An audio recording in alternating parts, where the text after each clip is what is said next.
અને 50 વર્ષની જે આઝવા ક્લબની લાયનવાદની યાત્રા છે આની અંદર એક ગૌરવવંતું નામ અને ડિસ્ટ્રિક્ટને જેવું સન્માનીય પાસ્ટ ડિસ્ટ્રિક્ટ ગવર્નર સંજીવભાઈ કહ્યું કે એક લાયનવાદમાં રચ્યા પસ્યા અને એમને વાત કરી ને કે ભાઈ એક બ્લડની જરૂર હતી અને એનો ફોન આવ્યો કે 1200 રૂપિયા લાગશે તો કે મારા ખાતામાં લખી દેજે. એવા તો કેટલા વગર ખાતામાં એમને લખાઈ દીધા છે.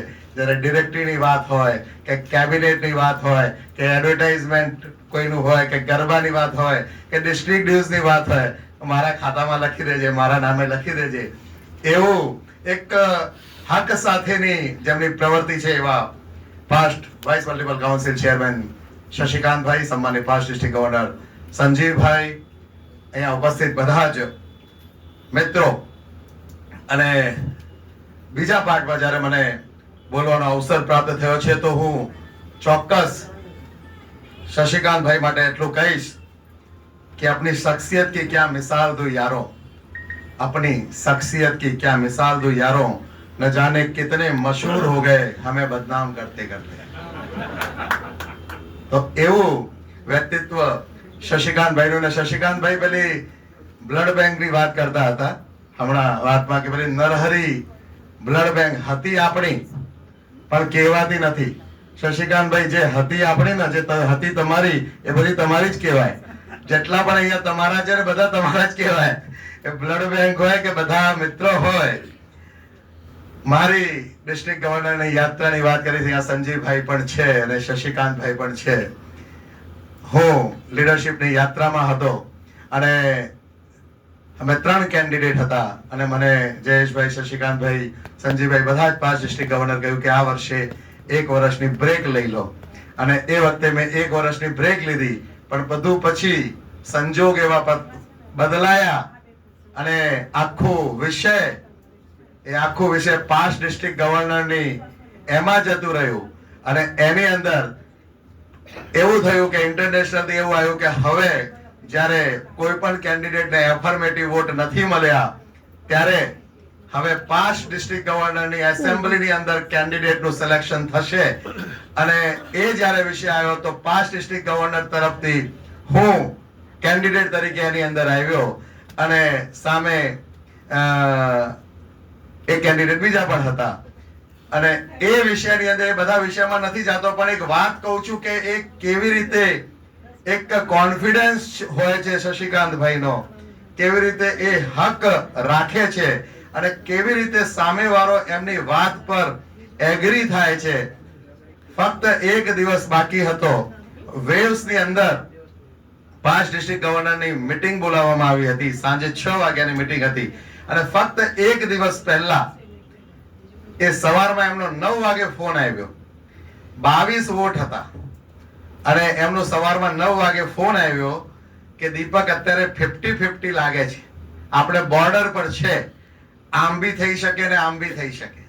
અત્યારે આ મંચ પરથી હું પહેલી વાર આ વાત શેર કરું છું. ઘણાને ખબર પણ હશે, પણ મંચ પરથી હું ફર્સ્ટ ટાઈમ આ વાત શેર કરી રહ્યો છું. એટલે એમનો ફોન આવ્યો 9 વાગે કે દીપક બંને બાજુ થઈ શકે છે.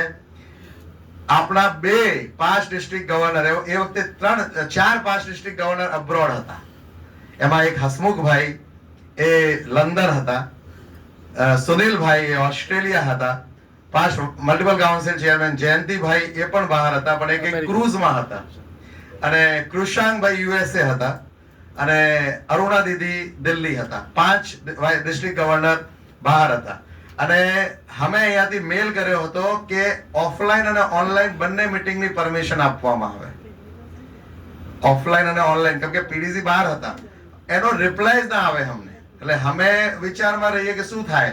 એટલે એ વખતે શશિકાંતભાઈ કંઈક વાત કરી અને એ એવું એક સેન્સ આવ્યું કે છેલ્લી ઘડીએ તમને ઓનલાઈન મીટિંગની પરમિશન આપવામાં નહીં આવે. અત્યારે જવાબ નથી આવતો, પણ તમે એવું માનીને ચાલો કે ઓનલાઈન મીટિંગની તમને પરમિશન નહીં આપવામાં આવે. એટલે પીડીસી ઓનલાઈન વોટ નહીં કરી શકે. સો ઓફલાઈન પર જ હવે તમે ચાલો. અને ઓફલાઈનમાં 22 માંથી 5 નહીં હતા, એટલે 17 જે હતું ને એની અંદર કે 50-50 થઈ શકે. સવારમાં 9 વાગે અમને મને ફોન આવ્યો કે આપણે પાસ્ટ ડિસ્ટ્રિક્ટ ગવર્નર જે અબ્રોડ છે એમને બોલાવવા પડે.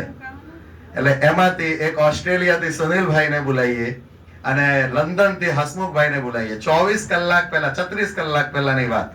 અને તો મેં કહ્યું કે હવે એમનું 36 કલાક પહેલા બોલાવવાના અને આવવાનું એ કેવું હોય. અને એ પણ હસમુખભાઈ જેવા સિનિયર પીડીજી, એ ઉમ્ર, એજ, ફેમિલી કેવી રીતે પરમિશન કરે. સુનિલભાઈ ઓસ્ટ્રેલિયા, કે બોમ્બે થી વડોદરા આવવાની તો વાત છે જ નહીં. સો એમને મને કહ્યું કે તું ટિકિટનું તો જો ક્યાં મળે છે, કેવી રીતે થાય છે. અને એ વખતે મેં અમારી લાયન્સ ક્લબ વિશ્વામિત્રીમાં વીરુભાઈ ગોર કરીને છે, એમને મેં પૂછ્યું કે જરા ટિકિટનું, જો ટિકિટ મળે છે આપણને કેવી રીતે થાય છે. એટલે કે ટિકિટ મળશે, પણ એ ટિકિટના 3.5 લાખ રૂપિયા થશે 2 જણના આવવા જવાના. અને એ સાંજે 5 વાગે વડોદરા પહોંચી શકશે જો બધી ફ્લાઇટો ટાઈમસર હોય તો. જો લેટ થઈ ગઈ તો ના પણ પહોંચે. 6 કે 7 વાગે મીટિંગ હતી. એ રિસ્ક લેવાનું. અને એમને મને કહ્યું, મેં કહ્યું શું કરવું, રિસ્ક લેવાનું છે અને પૈસા નાના મોટા નથી. એમને કહ્યું કે કરી દે. અને એમની વાત પરથી એ તરત જ ટિકિટ થયા. ટિકિટ એ પછી એ શું થશે એ પછીની વાત છે, પણ એ એટ રેન્ડમ ડિસિઝન. અને એ ડિસિઝન અને એની સાથે સાથે હસમુખભાઈ અને સુનિલભાઈને કન્વિન્સ કરવાના કે તમારે આવવાનું છે. અને એ વખતે ટિકિટ હાથમાં નહીં હતા અને એમને ફોન કરીને કહ્યું તમે ઘરથી રવાના થઈ જાઓ, રસ્તામાં અમે તમને ટિકિટ મોકલીએ છીએ. સો એ રસ્તામાં એમને ટિકિટ થયા અને એ આયા. અને એ વસ્તુ કોઈને ખબર નહીં કે આવવાના છે. અને સીધા 7 વાગે જ્યારે મીટિંગ હતી એ વખતે અરુણા દીદી દિલ્હીથી, પહેલા લંડનથી અને ઓસ્ટ્રેલિયાથી એ ત્યાં વેવ્સ ક્લબમાં પહોંચ્યા. અને એ વખતે અને એના પછી એક હિસ્ટ્રી થઈ. અને એની અંદર સંજીવભાઈનું પણ ખૂબ અગત્યનું રોલ રહ્યું, કેમ કે એના પછી પાછી એક હિસ્ટ્રી થઈ. એ ડિસિઝન થઈ ગયું. 17 વોટ, 22 વોટ પડ્યા. એ 17 વોટ મારા ફેવરમાં પડ્યા, 5 વોટ મારા અગેન્સ્ટ પડ્યા. અને 22 વોટ માંથી એ થઈ ગયો. એના પછી બીજા દિવસે ઇન્ટરનેશનલ ને બધું મોકલી દેવામાં આવ્યું, આખું રિઝલ્ટ, પ્રોસિજર. આખી જે આ પ્રોસિજર સીસીટીવી ની અંદર આખું કેમેરામાં રાખવામાં આવ્યું, જેથી એમાં કોઈ ઓબ્જેક્શન ના લેવામાં આવે. અને આખી પ્રોસિજર પછી ત્યાંથી રિપ્લાય જ ના આવે. અને એ વખતે આખું જે ડ્રાફ્ટિંગ કર્યું હતું, જે ઇન્ટરનેશનલમાં મોકલવાનું હતું ને, એ બધું અમે સંજીવભાઈના ઓફિસે, સંજીવભાઈ આખું કરી આપ્યું હતું. એટલે બધાનો રોલ એની અંદર એક અગત્યનો રહ્યો. અમુકનો વધારે રહ્યો, અમુકનો ઓછો રહ્યો, પણ એક અગત્યનો રોલ બધાનો મારી આ લીડરશિપની યાત્રામાં.